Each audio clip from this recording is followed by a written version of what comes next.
Welcome back Telugu movie reviews. Jagapathi Babu, Laya జంటగా నటించిన movie వదల.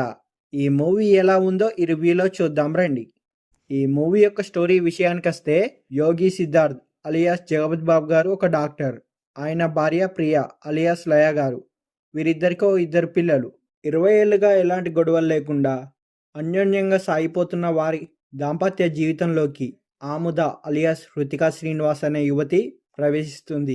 ఓ రోడ్డు ప్రమాదంలో గాయపడిన ఆమెని సిద్ధార్థ్ చికిత్స చేసి కాపాడుతాడు.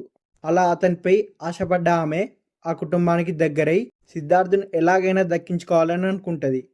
ఈ క్రమంలోనే ఆ భార్యాభర్తల కాపురంలో చిచ్చుపెట్టేందుకు ప్రయత్నిస్తుంది. అయితే అతని భార్యకు ఫోన్లు సందేశాలు పంపుతూ ఓ సైకోలా వేధించడం మొదలు పెడుతుంది. మరి ఆ తర్వాత ఏమైంది? అసలు ఈ ఆముదేవరు? ఆమె కథేంటి? పోలీసులు ఆమెను పట్టుకునేందుకు ఎందుకు గాలిస్తుంటారు? అసలు ఆ సైకో యువతి నుంచి తన కుటుంబాన్ని సిద్ధార్థ్ ఎలా కాపాడుకున్నాడు అనేది తెలియాలంటే మనం మూవీ చూడాల్సిందే. ఈ మూవీ ఎలా ఉంది అంటే, ఇది ఒక సైకలాజికల్ క్రైమ్ థ్రిల్లర్.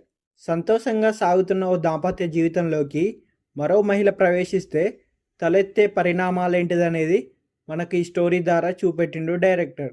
స్టోరీ లైన్లో కొత్తదనం ఏమీ లేదు, కానీ సినిమా మొత్తంలో ఓ 5 పాత్రలు 2 లొకేషన్లలో చుట్టేసినట్లు అనిపిస్తుంది.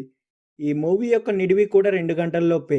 ఫస్ట్ హాఫ్ ఓ సింపుల్ ఫ్యామిలీ డ్రామాలా, సెకండ్ హాఫ్ సస్పెన్స్ థ్రిల్లర్లా సాగుతుంది. ఇక సెకండ్ హాఫ్ నుంచి స్టోరీ అంతా పూర్తిగా సైకలాజికల్ థ్రిల్లర్ జానర్లోకి మారిపోతుంది. అయితే ఈ స్టోరీకి కీలకమైన ఆముద క్యారెక్టర్ యొక్క ఫ్లాష్ బ్యాక్ అంత థ్రిల్లింగ్గా అనిపించదు. ఈ తరహా స్టోరీలు మనం ఎప్పుడో చూసేసాం. ఎప్పుడైతే ఆమె ఫ్లాష్ బ్యాక్ రివీల్ అయిపోతుందో ప్రీ క్లైమాక్స్ ఎలా ఉంటుందనేది మనకు క్లారిటీ వచ్చేస్తుంది. ఏది ఎలా ఉన్నా ఈ మూవీ ఓల్డ్ మూవీస్లోని ఫ్లాష్ బ్యాక్ రివెంజ్ స్టోరీ చూసినట్టే అనిపిస్తుంది. ఏది ఏమైనా ఈ మూవీని సింపుల్గా ఓటీటీలోకి వచ్చేదాకా వెయిట్ చేయండి. థియేటర్లో చూడాల్సిన మూవీ ఏం కాదు, యావరేజ్ ఫిలిం.